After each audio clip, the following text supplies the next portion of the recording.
છે। મારી શાળાનું નામ શ્રી બાળ સંસ્કાર મંદિર પ્રાથમિક શાળા છે। હું ગાંધીજી વિશે કંઈક કહેવા માંગુ છું, તો શાંતિથી સાંભળો એવી મારી નમ્ર વિનંતી। દર વર્ષે 2 ઓક્ટોબર ગાંધી જયંતિ આવે છે। 2 ઓક્ટોબર 1869ના રોજ પોરબંદરમાં ગાંધીજીનો જન્મ થયો હતો। તેમણે આઝાદીની લડતના નેતા હતા। તેમણે અંગ્રેજો સામે અસહ્ય આંદોલન કર્યું હતું। તેમણે દાંડી કૂચ કરી કાનૂન ભંગની લડત ચલાવી હતી।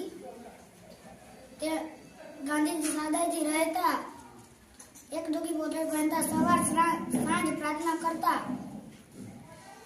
એ દરરોજ રેટીઓ કાઢતા, ઉચ્ચ નીચના ભેદભાવોમાં એ ધ્યાન માનતા ન હોતા। સ્વદેશીના તે હિમાયતી હતા।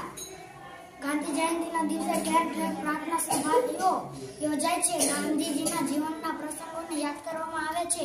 ઠેર ઠેર કારકણના અને સફાઈના કાર્યક્રમો યોજવામાં આવે છે।